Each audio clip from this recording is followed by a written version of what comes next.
నారాయణ సమారంభాం వ్యాసశంకర మధ్యమాం అస్మదాచార్య పర్యంతాం వందే గురు పరంపరాం. శృతిస్మృతి పురాణానాం ఆలయం కరుణాలయం నమామి భగవత్పాదశంకరం లోకశంకరం. శంకరం శంకరాచార్యం కేశవం బాదరాయణం సూత్రభాష్యకృతౌ వందే భగవంతౌ పునః పునః. దివ్యాత్మస్వరూపులైన ప్రియ ఆత్మ బంధువులారా, మనం కొంతకాలంగా ఈ ఆధ్యాత్మిక ప్రవచనములను జరుపుకుంటున్నాము. ఇందులో భాగంగా ఈరోజు మన ప్రస్తావన ఏమనగా, జగద్గురు శంకరాచార్యులు వారి యొక్క రచనల్లో అత్యంత ప్రామాణికమైనటువంటి ప్రకరణ గ్రంథముగా పేరు పొందినటువంటి ఆత్మబోధ, వివేక చూడామణి, అపరోక్ష అనుభూతి, తత్వబోధ అనేటువంటివి ఈ ప్రకరణ గ్రంథాలలో మరి ఉపనిషత్తుల్లో ఏ అంశాన్ని చెప్పారో, బ్రహ్మసూత్ర భాష్యంలో ఏ అంశాన్ని చెప్పారో ఆ అంశాలన్నిటినీ కూడా ప్రకరణ గ్రంథాలలో మనకు అందజేశారు. అలాగే మరి స్తోత్ర గ్రంథాలలో కూడా అదేవిధంగా భజగోవిందము, కౌపీన పంచకము, మనీషా పంచకము అనేటువంటి వాటిల్లో కూడా మనకు పండితుల దగ్గర నుండి పామరుల వరకు కూడా ఆత్మజ్ఞానాన్ని పొందగలిగేటువంటి సామర్థ్యాన్ని, యోగ్యతను కలిగింపజేశారు జగద్గురు శంకరాచార్యులు వారు. ఎందరో ఆచార్య పురుషులు అవతరించినప్పటికీ మరి జగద్గురు శంకరాచార్యులు వారి యొక్క శైలి, వారి యొక్క పదవాక్య ప్రమాణం, ఉపనిషత్తులు, బ్రహ్మసూత్రములు, భగవద్గీత, వీటినే ప్రస్థానత్రయ భాష్యము అన్నారు. శృతి, యుక్తి, అనుభవము, సార్వత్రిక పూర్ణానుభవాన్ని ఆచార్యులు వారు బోధ చేశారు. ఏ దేశం వాళ్ళైనా, స్త్రీలైనా, పురుషులైనా, బ్రాహ్మణులైనా, బ్రాహ్మణేతరులైనా ఎవరికైనా కూడా ఒకే విధముగా ఉండబడినటువంటి అంశాన్ని, తత్వాన్ని, తన స్వరూపాన్ని, స్వస్వరూపాన్ని తెలుసుకునేటువంటి సూక్ష్మమైనటువంటి ఆత్మబోధన అందించారు. అందులో ఈరోజు మనం చెప్పుకునేటువంటి ప్రకరణ గ్రంథములో అత్యంత ప్రామాణికమైనటువంటి గ్రంథము ఆత్మబోధ. మనకు ఉన్నంత పరిజ్ఞానంలో కొంతమేరకే మనం ఒక్క శ్లోకానికి మాత్రమే మనం అర్థాన్ని చెప్పుకుందాము. ఎందరో మహాత్ములు, పండితులు, గొప్ప పీఠాధిపతులు, ఆశ్రమవాసులు మరి వారి శిష్యులకు ఈ ఆత్మబోధ ఎంతో గొప్పగా చెప్తున్నారు. మనము సామాన్యులము, కేవలము ఈ ఉపాధి నుండి భగవంతుడు పలికించినటువంటి ఆ శంకరులు పలికించినటువంటి వాక్కులే నేను మీ ముందుంచుతున్నాను. హరి ఓం. ఈ ఆత్మబోధలో మొట్టమొదటగా మనకు చెప్పబడిన అంశం ఏమనగా, ఎవరు ఆత్మబోధకు అర్హులు, ఎవరు ఆత్మతత్వాన్ని సమగ్రముగా ఉన్నది ఉన్నట్టుగా అనుభవానికి తెచ్చుకోగలరు, ఎటువంటి అర్హత ఉండాలి అనేటువంటి అర్హత నిరూపణం చేశారు. మొదటి శ్లోకం, తపోభిః క్షీణపాపానాం శాంతానాం వీతరాగిణం ముముక్షూణాం అపేక్షోయం ఆత్మబోధో విధీయతే అని పాఠాంతరం. మొదటి శ్లోకం, తపస్సుచే పాపములను పోగొట్టుకున్నవారు, నిర్మల చిత్తము గలవారు, శాంతస్వరూపులు, వైరాగ్యం కలిగిన వారు, ముముక్షత్వము పొందినటువంటి వారు, ఈ జన్మలోనే నేను ముక్తిని పొందాలి అనే తీవ్రమైనటువంటి శ్రద్ధ గల వారికి ఈ ఆత్మబోధ విధింపబడినది అని చెప్పి అర్హత ఏమి చెప్పారు ఇక్కడ? తపోభిః క్షీణపాపానాం శాంతానాం వీతరాగిణం ముముక్షూణాం అపేక్షోయం ఆత్మబోధో విధీయతే అని చెప్పడం జరిగినది. ఇక్కడ తపస్సు అనగా మనకేమర్థమవుతుంది అంటే, అరణ్యానికి వెళ్ళి తపస్సు చేయాలేమో ఆత్మబోధ వినడానికి అని ఒక సందేహం వస్తుంది. అలా కాదు, నిత్య నైమిత్తికాది కర్మలను ఈశ్వరార్పణ భావనతో చేయడమే తపస్సు. ఇక్కడ మహాభారతములో ధర్మరాజు కూడా చెప్తాడు, స్వధర్మానుష్ఠానమే తపస్సు అన్నారు. ఇక్కడ మనం గుర్తించాలి, మరి పదే పదే పరమాత్మను చింతించడం కూడా తపస్సులోని భాగమే. సత్కర్మలను, శాస్త్రశోధితమైన సత్కర్మలను ఆచరించి వాటిని ఈశ్వరార్పణ భావనతో చేయడం కూడా తపస్సే. మనము మరి ఇవన్నీ ఎందుకు చేయాలి? కేవలము కర్మలు చేస్తే చాలు కదా, ఉపాసన చేస్తే చాలు కదా, మనకు ఆత్మజ్ఞానం ఎందుకు రాదు అని ఒక సందేహం కలగవచ్చు. చిత్తశుద్ధి లేని వారికి ఆత్మజ్ఞానము అలవడదు. ఆత్మజ్ఞానము లేని వారికి బంధ విముక్తి కలగదు. బంధ విముక్తి లేని వారికి మోక్షం కలగదు. కాబట్టి మరి ఏ శాస్త్రానికైనా 4 అంశాలు ఉండాలి. ఆ అంశాలను ఇక్కడ ఆచార్యులు వారు సుస్పష్టముగా బోధ చేశారు. దీన్నే అనుబంధ చతుష్టయము అంటారు. విషయము, ప్రయోజనము, సంబంధము, అధికారి. ఇక్కడ విషయం ఏమిటి? ఆత్మజ్ఞానమే, ఆత్మబోధయే. ఇక్కడ ప్రయోజనమేమి? మోక్షం. మోక్షమే ప్రయోజనం. సంబంధమేమి? ఈ పాపములను తొలగించుకోవడమే. ఈశ్వరార్పణమైనటువంటి ఆ ఆత్మతత్వానికి సంబంధించినటువంటి కర్మలను ఆచరించి చిత్తశుద్ధిని చేసుకొని ఆత్మతత్వాన్ని పొందడమే. ఇక అధికారి ఎవరు? ఈ 4 విధములైనటువంటి సాధన సంపత్తి గలవారు. నిత్యానిత్య వస్తు వివేకము, ఇహామూర్త్రార్థ ఫలభోగ విరాగము, శమదమాది షట్క సంపత్తి, ముముక్షత్వము. ఇట్లా వ్యాసుల వారు హఠాతో బ్రహ్మ జిజ్ఞాస అని బ్రహ్మసూత్రాలలో చెప్తే, మరి ఆచార్యులు వారు తపోభిః క్షీణపాపానాం శాంతానాం వీతరాగిణం ముముక్షూణాం అపేక్షోయం ఆత్మబోధో విధీయతే అని అనుబంధ చతుష్టయంలో ఈ 4 అంశాలను చెప్పారు. తపస్సులచే పాపములను పోగొట్టుకున్నవారు, శాంతచిత్తులు, నిర్మలమైన హృదయం గలవారు, ముముక్షూణాం మోక్షాన్ని పొందాలనేటువంటి వారు ఈ ఆత్మబోధ విధింపబడినది. ఇక్కడ ఆత్మతత్వాన్ని మనం గుర్తించాలి. మహనీయులు బోధ చేస్తూనే ఉన్నారు. భగవాన్ శ్రీ రమణ మహర్షుల వారు కూడా ఈ ఆత్మబోధను చెప్పారు. ఈ నేనెవరో తెలుసుకొనండి అని వారు బోధించారు. ఇక్కడ నేను అనే స్ఫురణ ఏది ఉండడం వల్ల మనకు తెలియబడుతున్నదో ఆ చిరునామా నేను పుట్టుచోటును విచారించి ఆ నేను అందులో లయమైపోవడమే ముక్తి, మోక్షము. అదే ఆత్మబోధ. ఈ గ్రంథం మనకు బోధించేది ఏమైనా ఉందంటే ఆ నేను, ఆ స్ఫురణ ఎందుండి ఆ ఏది ఉండడం వల్ల కలుగుతున్నదో అందులో లయమైపోవడమే. మరి భగవాన్ రమణ మహర్షుల వారు కావ్యకంఠ గణపతి మునికి మొట్టమొదటి తూరిగా బోధ చేసింది కూడా అదే. ఎన్నో చేశాను, ఎన్నో క్షేత్రాలు తిరిగాను, ఎందరినో మహనీయులను కలిశాను, తపస్సు అంటే నాకేదో బోధపడలేదు భగవాన్ అన్నప్పుడు, అప్పుడు భగవాన్ అని అనలేదు. కావ్యకంఠ గణపతి మునే భగవాన్ రమణ మహర్షి అని పేరు పెట్టింది.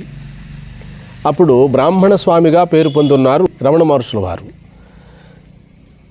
తపస్సు అనగా ఏమిటని ఆయన అడిగినప్పుడు, ఈ నేననే తలంపు ఎందుండి పొడముచున్నదో, ఎందుండి స్థితి నొందుచున్నదో, ఎక్కడ లయమొందుచున్నదో, ఈ ఆది మధ్యమము అంతమము గుర్తించి మూలాన్ని గుర్తించినప్పుడు అందులో లయమవుతుంది. జ్ఞానమనే సాగరమునందు లేచిన ఒక కెరటమే ఈ మనస్సు, నేననే తలంపు. ఆ జ్ఞానసాగరములో తిరిగి లయమవ్వడమే తపస్సు. అది గుర్తించాడు ఎంతో సూక్ష్మగ్రాహి అయినటువంటి కావ్యకంఠ గణపతి ముని. కాబట్టి ఈ నేననే చిరునామా, నేననే పుట్టుక, ఆ నేననే పుట్టుకను మనం గమనించినట్లయితే తిరిగి అది ఎక్కడ పుట్టిందో అక్కడే లయమైతే అదే మోక్షము, కైవల్యము. అదే ఆ అంశాన్ని చెప్పేటువంటిదే ఆత్మబోధ. కాబట్టి అధికారులు ఎవరు అంటే ఈ తపస్సుల చేత పాపములను తొలగించుకున్నవారు, నిర్మలమైన చిత్తము గలవారు, ఈ జన్మలోనే నేను ముక్తిని పొందాలి అనేటువంటి వైరాగ్యం కలిగిన వారు ముముక్షువు.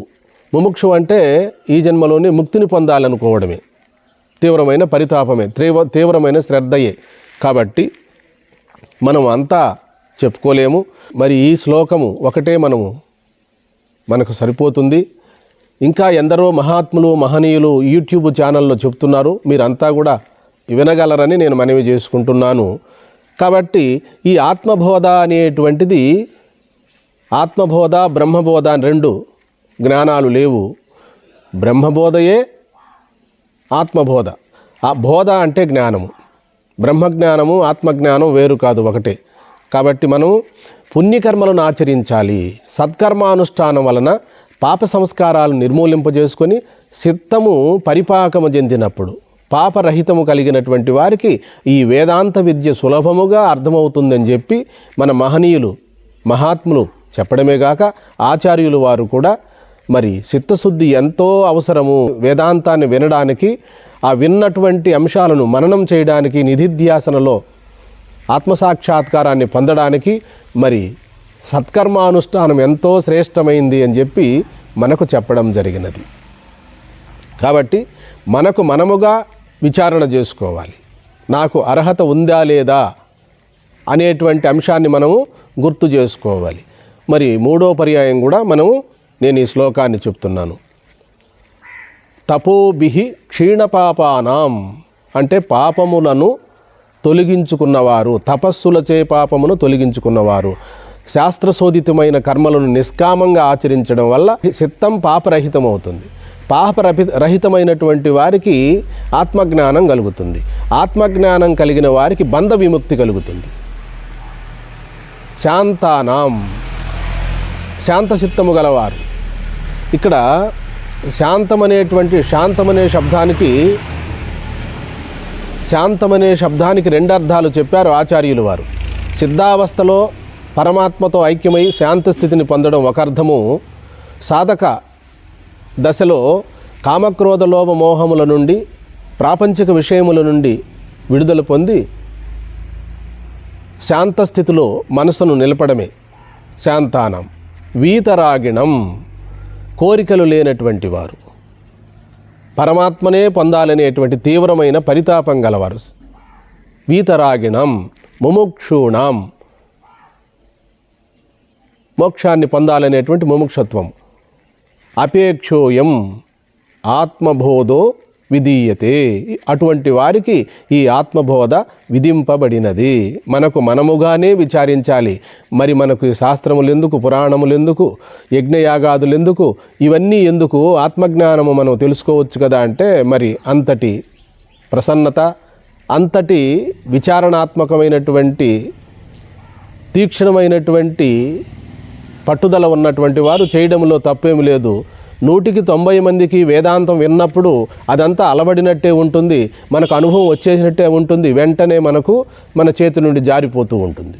అంటే అంతఃకరణ శుద్ధి కలగలేదు అని మనం గుర్తించాలి. అందుకని ఆచార్యులు వారు చిత్తశుద్ధి గల వారికి మాత్రమే ఈ వేదాంత తత్వం బోధపడుతుంది, అటువంటి వారు మాత్రమే ఈ వేదాంత తత్వానికి అర్హతను పొందినవారు అని చెప్పి శ్లోకంలో చెప్పడం జరిగినది.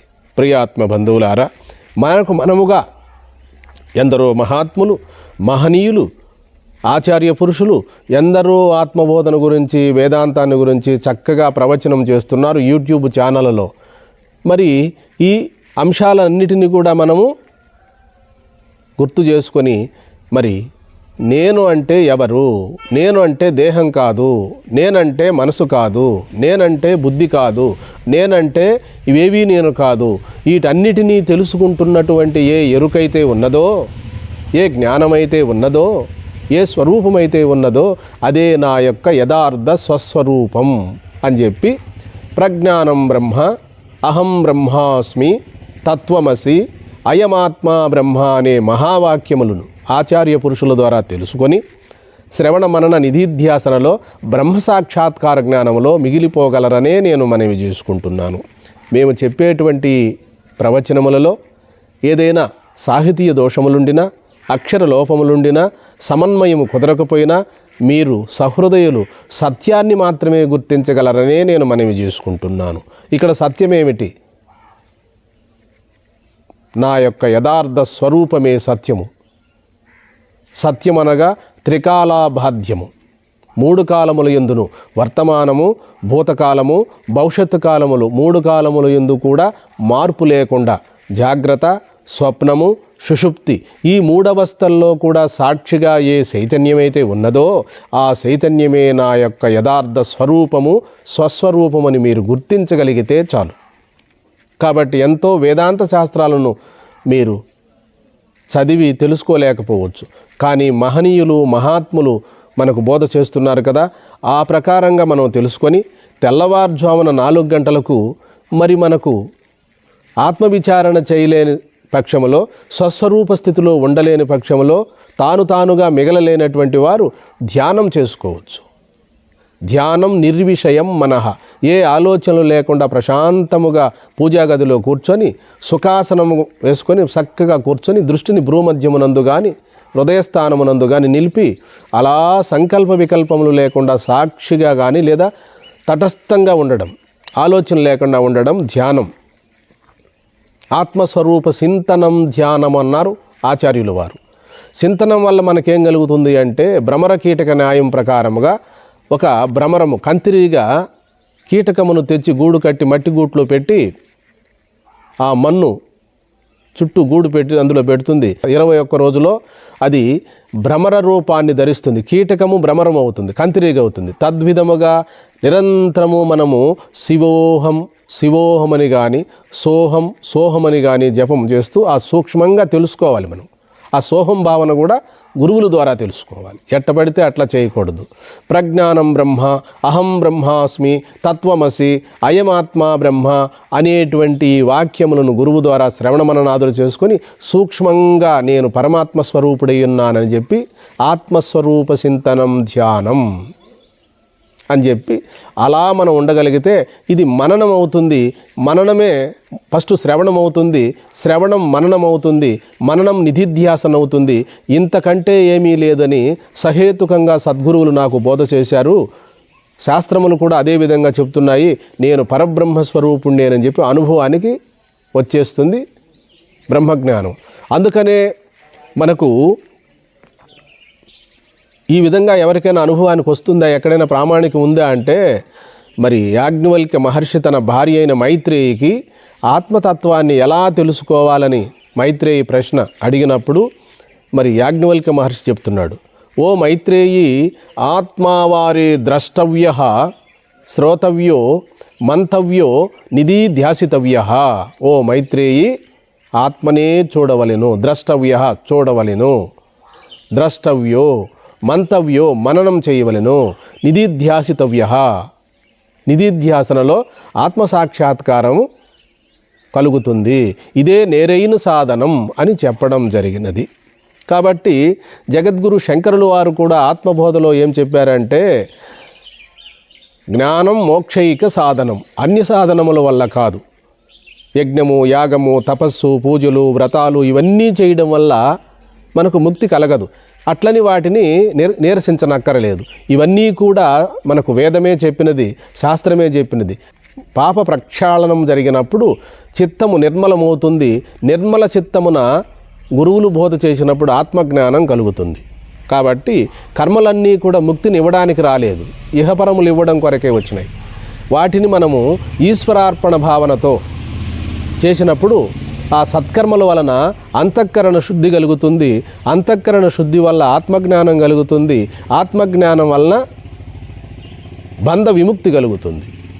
నేనెప్పుడు పుట్టను లేదు, ఎప్పుడూ మరణించడము లేదు, జనన మరణములకు అతీతమైనటువంటి స్వరూపమే నా యొక్క యథార్థ స్వరూపమని ఆత్మజ్ఞానం కలుగుతుంది. కాబట్టి మనం తెలుసుకోవలసినటువంటి ఈ ఆత్మబోధలో ఏకైకమైనటువంటి విషయమేమనగా ఇదే, చిత్తం పాపరహితం కావాలి. పాపరహితం కావాలంటే సత్కర్మలు ఆచరించాలి. మొట్టమొదటనే మనకు ఆ శ్లోకంలో చెప్పడము అదే కదా, తపోభిః క్షీణపాపానాం, తపస్సులచే పాపములను పోగొట్టుకున్నవారు, శాంతానాం వీతరాగిణం ముముక్షూణాం అపేక్షోయం ఆత్మబోధో విధీయతే. అటువంటి వారికి మాత్రమే ఈ ఆత్మబోధ విధింపబడినది. అధికారులు ఎవరు అంటే, ఇప్పుడు ఇదే ఈ 4 అంశములను నిత్యానిత్య వస్తు వివేకము, ఇహామూర్త్రార్థ ఫలభోగ విరాగము, శమదమాది షట్క సంపత్తి, ముముక్షత్వము, ఈ చెప్పిన విషయాన్నే పలుమార్లు చెప్తున్నాం మనం. ఎందుకు అంటే అధికారము లేకుండా ఆత్మజ్ఞానం కలగదు. ప్రాపంచిక విషయముల యందే ఒక ఉద్యోగం కానీ ఏదైనా ఒక పని చేయాలనుకున్నప్పుడు అది అధికారుల వల్లనే సాధ్యమవుతుంది. అధికారి లేకపోతే ప్రయోజనం లేదు. కాబట్టి ఆత్మబోధ అనగా బ్రహ్మబోధయే. జ్ఞానమే. బోధ అంటే జ్ఞానమే, ఇంకా వేరే ఏమో కాదు. కాబట్టి మనకు అనేకమైన శాస్త్రములు బోధించినప్పటికీ మనము ఏ వేదాంతము చెప్పుకున్నప్పటికీ వైరాగ్యం కావాలి. వైరాగ్యము లేకపోతే ఆత్మజ్ఞానం పండదు. ఆత్మజ్ఞానం లేని వారికి విముక్తి కలగదు, బంధ విముక్తి కలగదు. కాబట్టి ఎంతోమంది సభల్లో చెప్తూ ఉంటారు, మనం వింటూ ఉంటాము, అంతా అయిపోయింది అనుకుంటాము. అది అనుభవానికి రావాలి. మనకు అనుభవానికి రావాలంటే కాస్త వైరాగ్యం కూడా కావాలి. వైరాగ్యం అంటే ఇండ్లు వాకిళ్ళు వదిలిపెట్టి వెళ్ళిపోమని కాదు. శాస్త్రవాక్యము గురువాక్యములు యందు సంపూర్ణమైన విశ్వాసం ఉండాలి. వివేక వైరాగ్యం కావాలి, మామూలు వైరాగ్యం కాదు. వివేక వైరాగ్యముతో ఆత్మజ్ఞానాన్ని పొందడానికి మనం ప్రయత్నించాలి. సద్గురువుల ద్వారా సత్యాన్ని మనం గుర్తించాలి. హరి ఓం.